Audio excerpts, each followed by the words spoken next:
Haumoana Kopua is believed to be the country's biggest teenager. He's only 15, but already he weighs in at almost 200 kilos.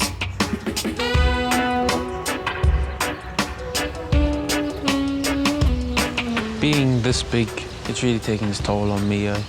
Getting ridiculed and teased. If there's anything social, I try anything to avoid it. I'm a bit embarrassed to do anything physical. I'd like to be half the size that I am now so that I can live a healthier life.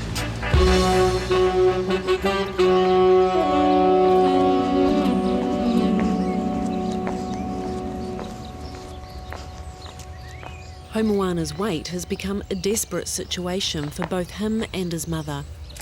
With Haumoana, we have been trying to get him to lose weight for nearly 10 years now, but it's been a battle. Well, my biggest fear is that he could die.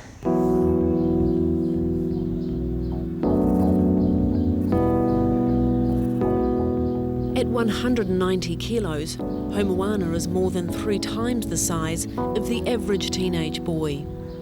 Since puberty, his weight has been skyrocketing by more than 30 kilos a year. How have you come to be 190 kgs at 15? Sounds really bad when you put it like that. Yeah, I suppose I have been allowed to eat a lot when I was younger, and just went on. The older I got, the more I ate. Ironically, his mother's a nurse, specialising in diabetes. I felt guilty and frustrated that I couldn't help my son lose weight. She's acutely aware of the serious health threats from her son's weight. She fears he'll be bedridden within a decade. Well, I'm worried about his future. I'm worried about his getting bigger. Will he be able to look after himself, hygienically and physically? See my babe? Haumoana's father is a social worker, responsible for the welfare of young people in their hometown of Gisborne. Now the young person he's most concerned about is his own son. There's time we've heard a loud bang in the shower and somebody slipped over on the soap or something, you know. You just think, oh my God, if he breaks something, how long is that going to take to heal, or who's going to pick him up? God, you know, those are worries. They're big worries. Haumoana's mother has tried everything to get her son's weight down, but with no success. We've had involvement with dietitians, taken him to a psychologist. He has been under a paediatrician.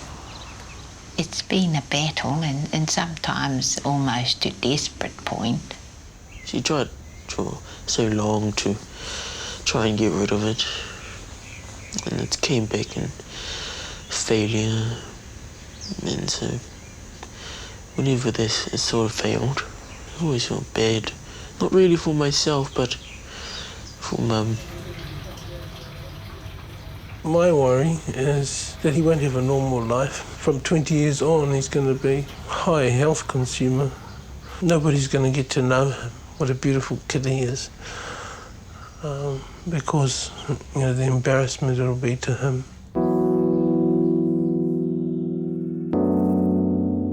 Haumoana was born a normal-sized baby at 7 pounds, but he rapidly put on weight as an infant. I think he was only 6 weeks old when I went back to work. Tom took time off to be house father. Roach a big money earner, so I stayed home and then sort of went on to the formula. Haumoana's sister had early concerns about her stepfather's approach to food. Just from a young age, from even being a baby, Tom would overfeed him and give him a lot of bad stuff, you know, like feed him butter, feed him cream, feed him sugar when Mum wasn't looking, because if Mum saw, she'd have a heart attack. And just things like that, yeah. He was putting on weight before he went to school. He just got bigger and bigger, and seemed to be the harder I tried, the worse it got. By the time Haumoana started school, he weighed 60 kilos. He was always the biggest child in the class. I think me and Roti are to blame in some ways, in that she gives him the left. She can't finish her serving, she'll give it to him, you know. And I'm the same. I think we did let him down. Both Tom and I, we've been brought up not to waste food, so, you know, we weren't exactly helping. As the main cook of the house, Tom admits he's helped grow his son's hearty appetite, sometimes even ignoring the diet plans when Rotu was at work. And I'd come home and I'd say, "Did you have a nice tea?" "Yes." "Dad made me a big bowl of chips." And I thought...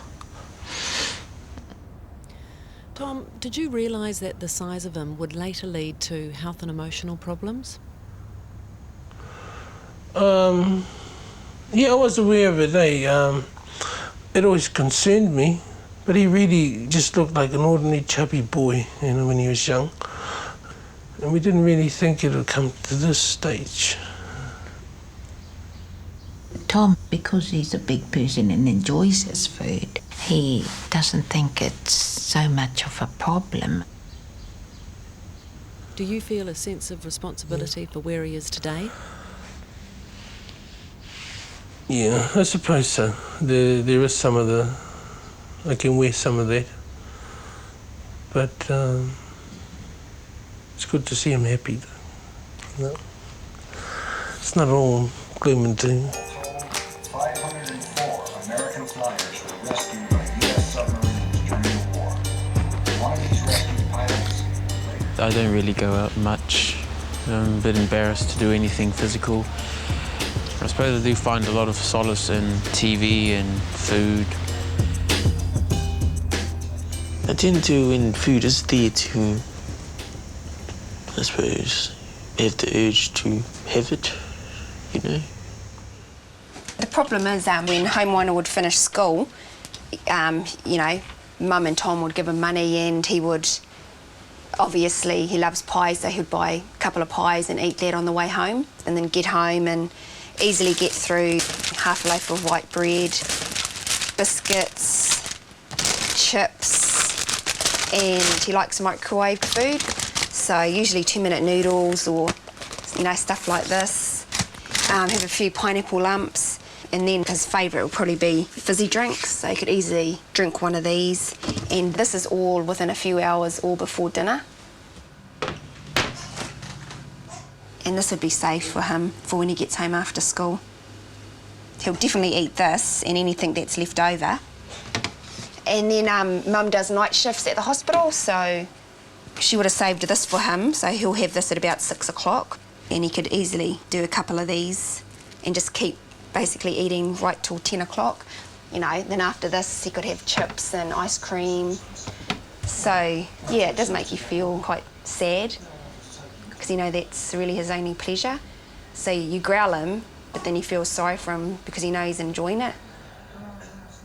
That's what I worry about.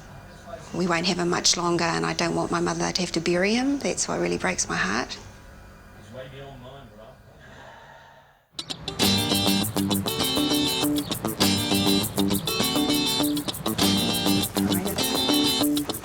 Okay, you what, now 15 years old? Yeah, and... The paediatrician at the local hospital is convinced Haumoana's future is bleak without medical intervention. Obviously, the obesity itself can be a problem, but then there's obviously also what we call comorbidities. Haumoana would be one of the bigger kids that I've seen in clinic so far. And by the time these children get older, they're going to end up with type 2 diabetes, all kinds of medical complications, and that's the sort of things we try to prevent from happening by intervening now and getting the obesity sorted out, and hopefully give them a much better quality of life and life expectancy. Nice deep breath. And out. A series of tests at the hospital has revealed a dangerous combination of high cholesterol, evidence of gout, And most worrying of all, fat on his organs. It does look as if there is fatty infiltration of the liver, which is not common in a 15-year-old. Without help now, Haumoana will face major health complications and, inevitably, an early death. In desperation, Rotu asks if surgery is a possibility to help her son lose weight. I've heard about lip bending and I just wondered if that could be an option. It's not something that is become sort of commonplace in New Zealand. Surgery for obesity, particularly in children, is pretty new to New Zealand. I'm personally not aware of any cases that's been done, and I'm sure if there has been cases, they probably would have been done privately somewhere. Well, commonplace. Dr. Stander agrees surgery is the only way to help Haumoana, but it's costly. The family will need to talk to a private specialist in Auckland. His father and I thought, we could mortgage the house or something. Right, and go private as a possibility. Okay. I think we've got a window of opportunity to intervene now, but I think if we leave it much longer, that window of opportunity is going to disappear.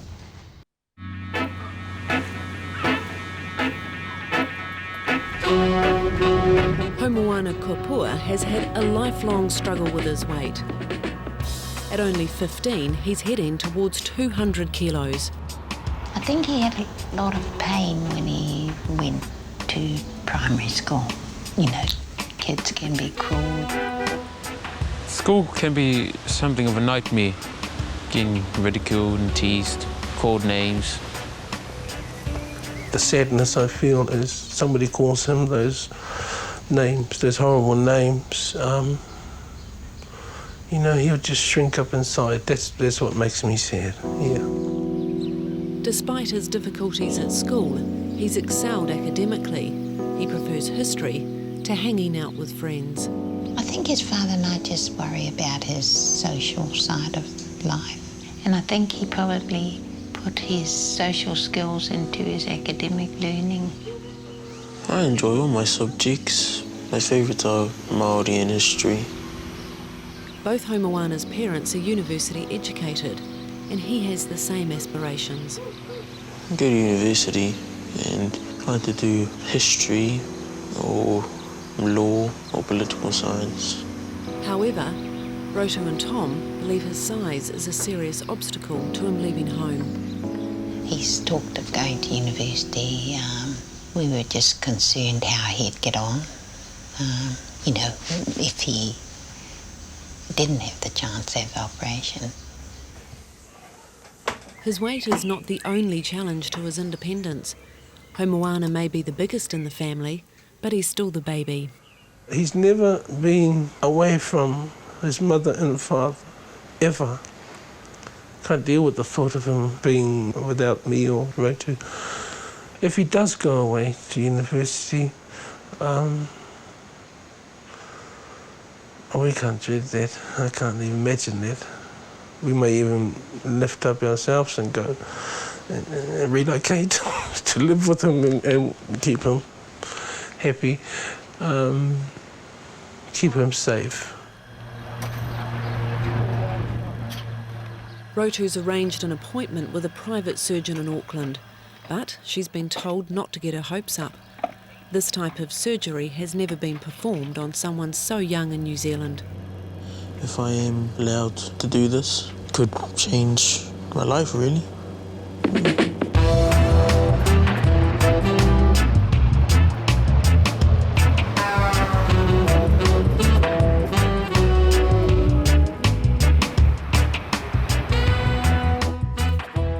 Dr. Rob Friss is one of New Zealand's leading obesity surgeons. Today he'll decide if he's prepared to operate on Haumoana. Haumoana is the first teenager that I've actually seen who needs surgery. He probably has an inherited gene, and so his problem has been there since birth. Make sure that there's good contact there. The really unfortunate thing is that as you get bigger, the chemistry starts to change, but once the chemistry has changed, it's irreversible, and in that case only surgery will work. 191 kg. What's actually happened is you've now developed into what we call morbidly obese. It's a dreadful term, isn't it? Much nicer term is dangerously obese.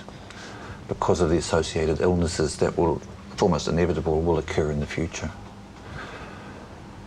For you or your age group, the general consensus is that that the gastric banding would be the better procedure because it's reversible. And so what we do is we put an adjustable band around the top of the stomach, goes all the way around. So we make the stomach into an hourglass. So you have a small pouch and then a bigger pouch. So what happens is that when you eat, a small amount of food will go in here, it'll fill this small pouch very quickly, giving the feeling of fullness. Very small, that's about the size of this. And then because this is narrowed, that food will take longer to empty, and so the feeling of fullness lasts longer. It fools the brain thinks, oh right, I'm full. And would probably get you down to hopefully under 100 kg, half your body size. Unquestionably, he would benefit from the surgery. I mean, he's constantly lugging that weight around. He must be exhausted, but not even know it. One of the problems of this condition is that your liver will be hugely enlarged because a lot of that fat is crammed inside your liver, and your liver is in the way.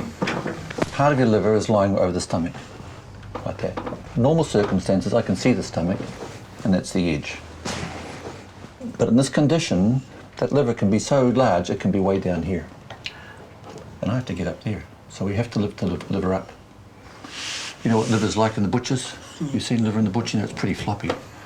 When the liver is completely clogged up with fat, it gets very heavy.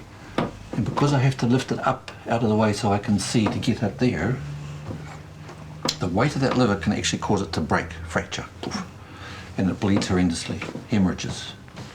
And in that situation, I would have to drop everything and open you up in a hurry to try and save your life. And so as preparation of the procedure, we put you on a special diet. Dr. Friss agrees to do the surgery, but there's a catch. To shrink his liver, Haumoana must go on a special liquid diet and lose 10 kilos in just 2 weeks.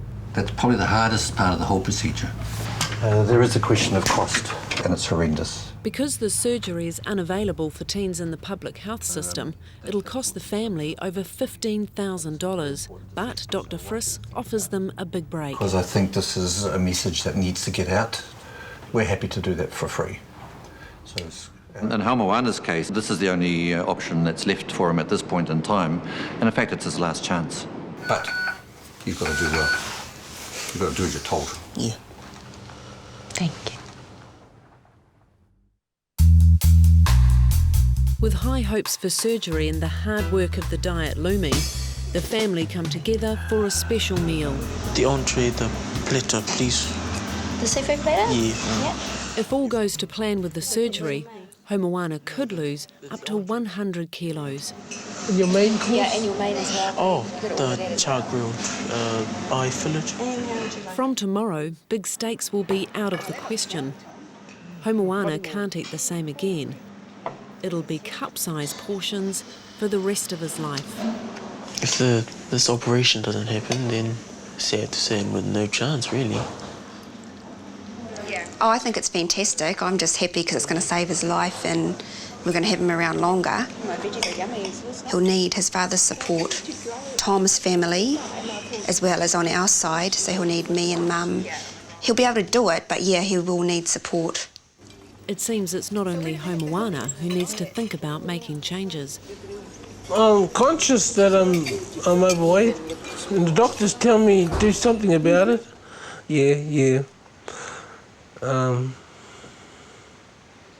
But it doesn't bother me that greatly. Although Tom doesn't see his own weight as a problem, he's decided to start the diet himself to show support for his son. Got to give it a try. I've got to give it a try. I'm definitely going to go on board with how I cook. I've changed my whole eating style as well. Tonight, it's about challenges ahead for me, for us, and for our boy. That's the significance of this meal tonight. Something like the Last Supper. Yeah, the Last Supper.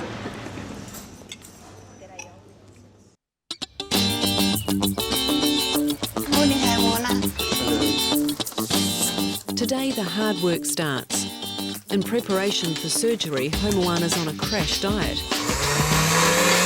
He's allowed only protein shakes for 2 weeks, a major change from the amount of food he's been used to.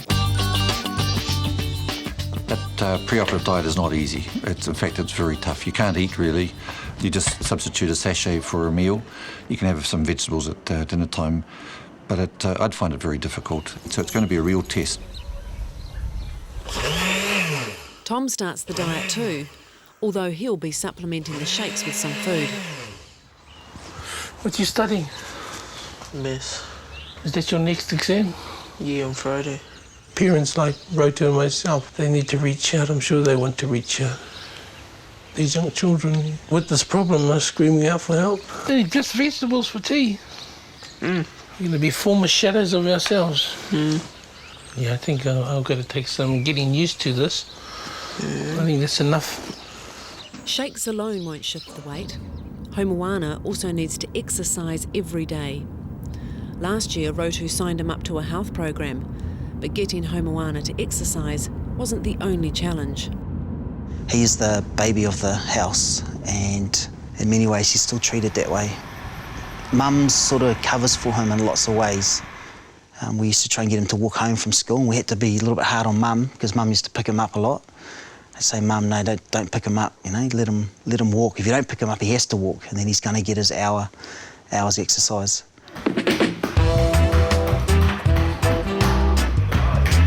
This is the first time Dave has seen Haumoana respond well to exercise. Other programs have failed because Haumoana was too large to take part. Tuesday night we have a gym where we run around and play lots of games, and he used to come along to that reluctantly, and I could understand why he was reluctant. He just struggled to bend over to pick up a ball, or when you were sitting and you had to jump up and run around, that was a real struggle for him. But what I have seen Haumoana do, he has made some big changes with his whole exercise. He's really starting to own it. Although Haumoana loves to swim, he hasn't been to the beach in years. He's not keen on taking his clothes off, even to get into the water. But now, as part of his new exercise regime, he needs to swim regularly. Because the water supports his weight, it's one of the few exercises someone his size can do.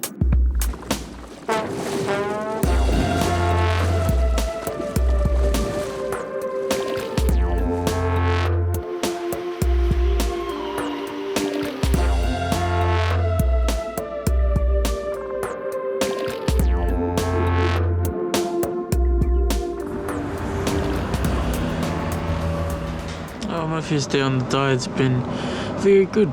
I dreaded it. I expected to be very hungry by now, but I'm not. I'm quite full. Not as full as I usually am though. But it's good, it's nice. Yeah. There's a chance that Moana won't get there, but there's certainly a very strong incentive for him, so we'll just have to play it by ear and keep our fingers crossed.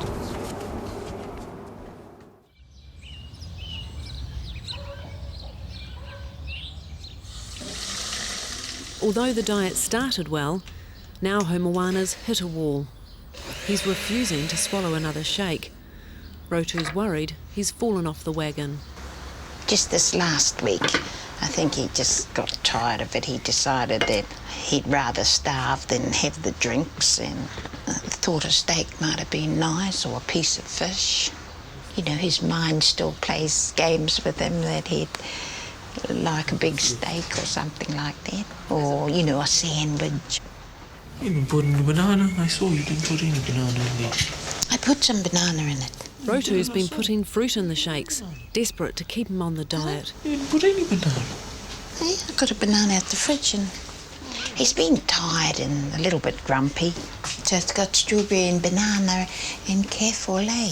With the sudden change from high energy, high calorie foods to this very controlled, low calorie diet, you can get quite a few symptoms, and you can be tired, crotchety, irritable, headachy, but there's a huge urge to eat. Tastes quite nice.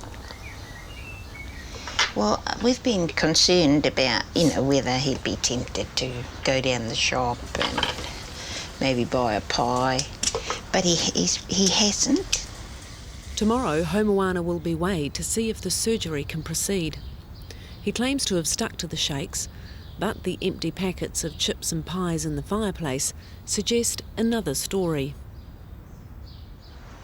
Tomorrow's the weigh-in, and we're excited and a bit apprehensive.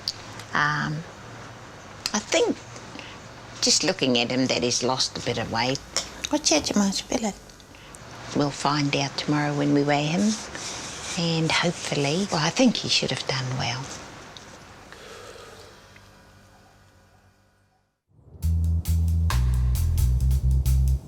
Last time Haumoana was weighed, he sent the scales soaring to over 190 kilos. Today, he needs to have lost 10 kg. Yes, it is a big day. It's been just over 2 weeks that Haumoana's been on his shake diet. Right, mister? And really today is just to weigh him in and see what his weight has done over the past 2 weeks and decide whether it's a go for the surgery or see where we're going. Blow out all your air. Right. 180.6. There you go, job well done. Excellent. Great stuff, man. Well done. So, I'm gonna make some phone calls. Yeah. Let's go. You lead the way. Dr. Friss? Hi, Rob. It's Heinz Stander here. Oh, good. Hi, how are you? Haumoana's absolutely done fantastic. He's down to 180.6. Oh, so good he's guy. That's well done. Yeah. Having succeeded with the weight loss, the surgery is now scheduled for 3 days' time. I'm feeling good, happy that the diet was, it paid off. It was all worth it. And now the operation can go ahead.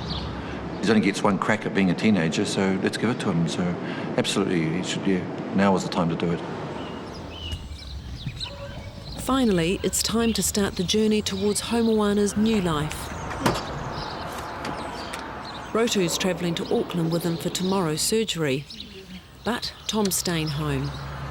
God be with you, my baby. This is the ultimate chance to change things for him. Yeah, it's a big thing. I just want it to work.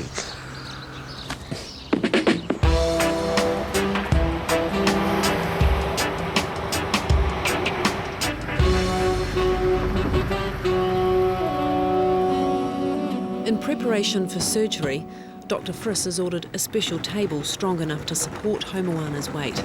He's too heavy for a normal bed. I'm very pleased. Haumoana is not only the youngest, but also the heaviest patient Dr. Friss has operated on. The hydraulics just can't take that weight. So we've had to access this special bed. It's purpose designed. It's come all the way from Australia. It's got a significant New Zealand input into its construction. And it's very important because if the bed breaks, which can happen while the patient's anaesthetised, that can be a real disaster. The daunting day starts for Haumoana. First up, he has to endure a photo session. It's hoped he'll lose half his size, and these pictures will be used to show his progress. I think you'll appreciate having these afterwards, eh? I know it's a bit hard now, but I think you will. All going well, in 12 months, he won't find it so difficult to take off his shirt.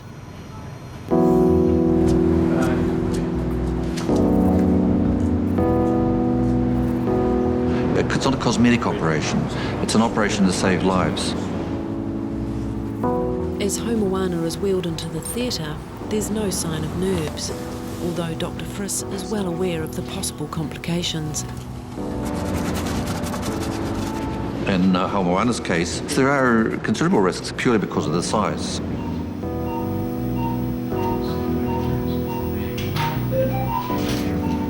The entire operation will be done by keyhole surgery. Instruments are inserted into the stomach through small incisions. But first, Dr. Friss needs to cut through inches of fat.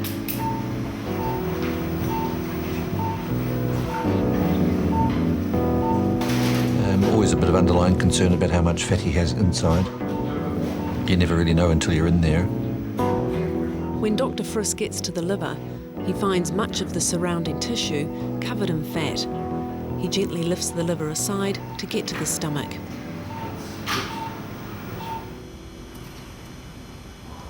Dr. Frisk said that probably the major complication is bleeding from the liver. The actual position we're operating on, there is no room inside there, and so all those fatty organs have fallen up against the diaphragm, and so the diaphragm has to work hard to move up and down so that the lungs can breathe, can ventilate. We've been, saying prayers or karakia, and we know other people have been thinking of us. There's not much room inside here. The lap band is clamped around the top of the stomach, effectively creating a new stomach about the size of a golf ball.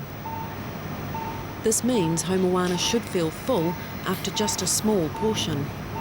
Stitching the lap band is an intricate procedure, especially when done looking through a monitor. Finally, after 4 hours, the lap band is in place. He's fine. Oh, straightforward. No problems at all. So he's just waking up now. So it went very well indeed. His liver's okay, tummy's okay, everything's fine. So he'll be bonza. Yes.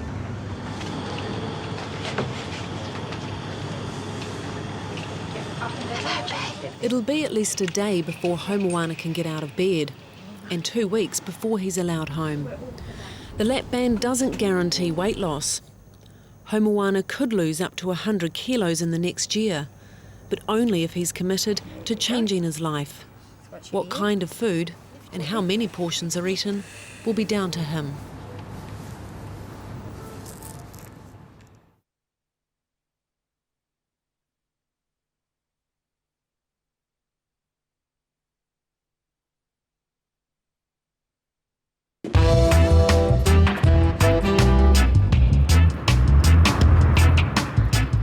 Haumoana waits in Auckland to be given the all clear, he meets another lap band patient to give him some moral support.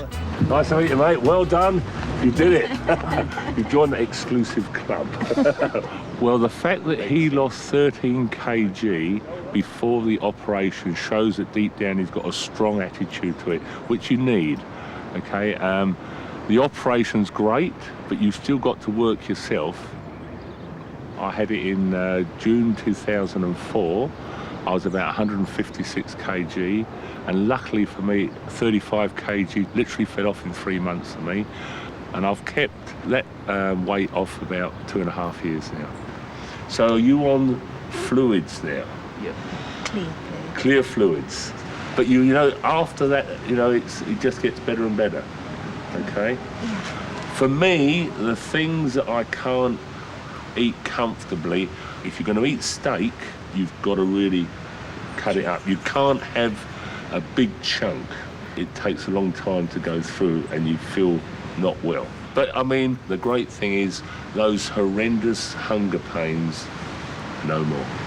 And that is absolutely great for me, because whatever people say, those pains hurt, you know what I mean? And it's very hard to break them.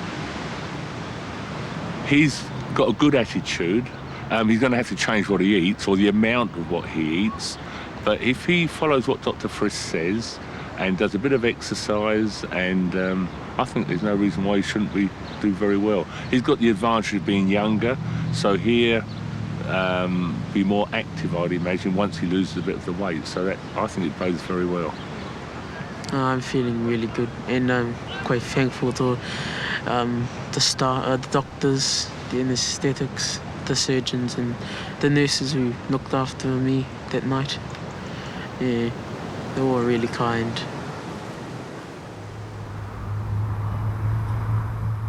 Only a few days later, Haumoana is back at Dr. Frisk's clinic.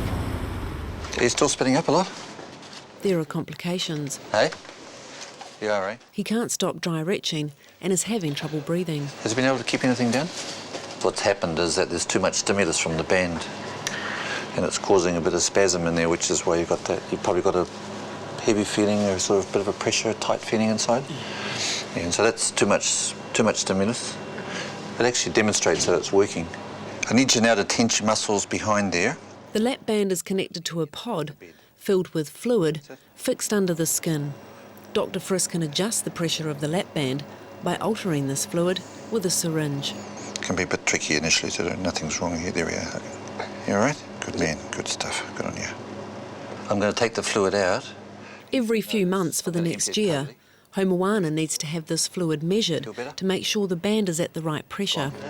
Okay, this is a bit weird as I pull it out. There you go. Weird, huh?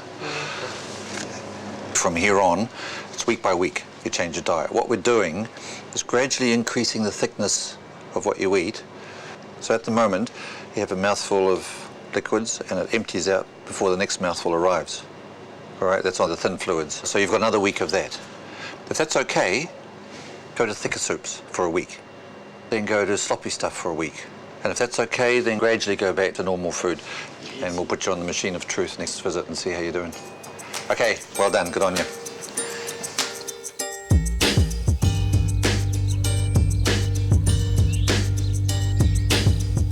Back in Gisborne, Haumoana is starting to reintroduce solids into his diet. He needs to get exercising to lose his target 10 kilos a month. I think I've lost weight. People have said that. I can't really feel it or see it, but they do say I have, so I must be. My appetite's really gone down, really. I'm hardly ever hungry. But when I am hungry, I do feel it.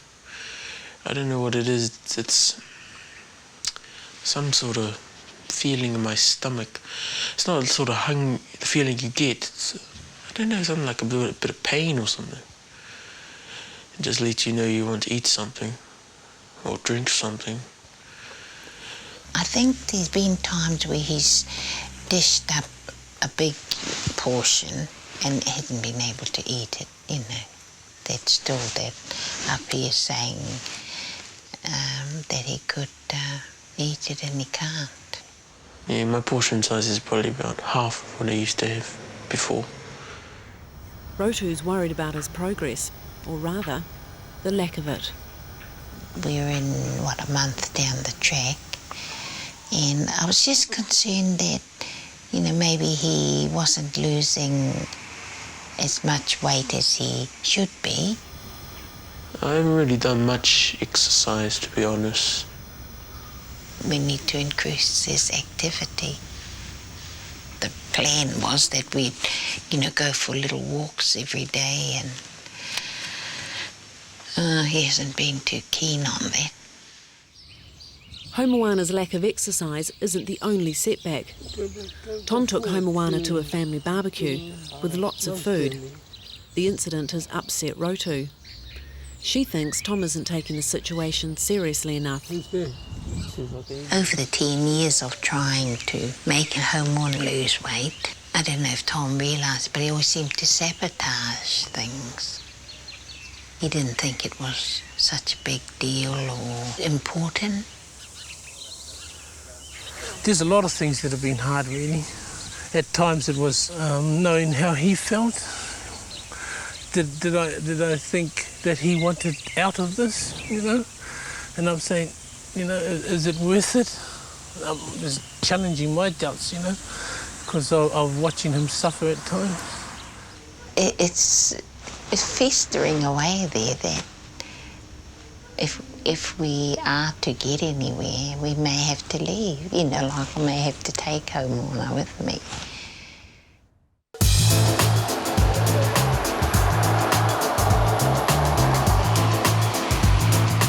Every 4 weeks, Haumoana's been brought to Auckland to see Dr. Friss and be weighed. Today's the first time Tom has come along to one of the clinical appointments. It's your dad, is it? Kia ora, Doctor. This is Tom, is Tom, it? Hi. How are you? Oh, no, it's good to meet Dad. I've never even talked to him on the phone. I've just left messages for him, so you can see where the genes are coming from. It was expected Haumoana could lose up to 10 kg a month, but 6 months later, he's only 20 kilos lighter than when he started. So any idea as to why you've levelled off? Do you know where it lies? I think about a week or so after I came here last, I started getting hungry again. Okay. That's a different tummy than the first time I saw it. It's unlikely that it'll be a smooth track. There'll be times when he has hiccups, because everybody does. But I said to him right at the start, it's not a race. You know, this is a slow process, and he does need that close follow-up. No matter how effective the band, it won't make you choose the right foods. It won't make you eat small meals, and it sure as heck won't make you exercise. That's up to you. You've only got the one chance here, and this is the last chance here is to get that weight down. It's up to you. The band is an aid, the rest is up to you. Your role for Mum and Dad's role is really to keep an eye on that and obviously make sure that there isn't bad food in the house and make sure that he does go out and do his exercise. And you could join him. Whoops. Tom, who's obviously overweight himself, maybe he'll recognise some of the things that he's doing incorrectly. So there might be a benefit that if the two of them get together and work together, that Tom will benefit as well. So I was delighted to see Tom up today.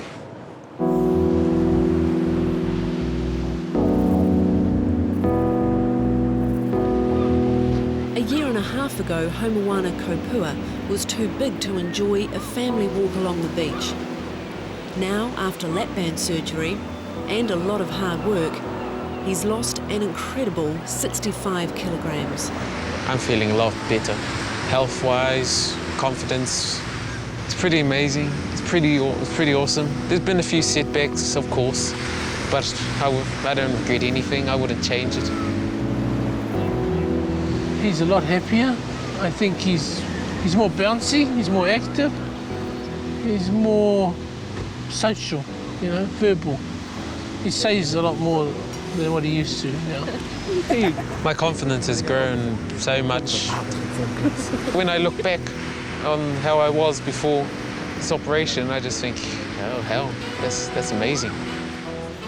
When you're only eating a little tiny portion, back then that was like a mouthful. Yeah, you think, hell, I'm full on that. Good times had by all. Just go into a shop and be able to buy stuff just off the shelf. Just go in and, oh yeah, that looks nice, I'll get that. Instead of asking, oh, do you have anything bigger or can it be bought in? It's just a boost of confidence. Oh, he's doing awesome. You know, his tone of his voice has come up a bit more. He's taking more pride in himself. You know, he's got a trendy haircut. He's wearing better clothes. Yeah, he seems happy and his eyes are brighter and just amazing changes. Just incredible, really. Well, he's going to university next year. He's never known independence. But if that's what he wants to do, then so be it. We'll have to support him. Get over it, Dad. He doesn't need us. I feel as if he doesn't need us as much as he did before. I've lost 65 kgs, and it's just awesome. I noticed it, and everyone else notices it.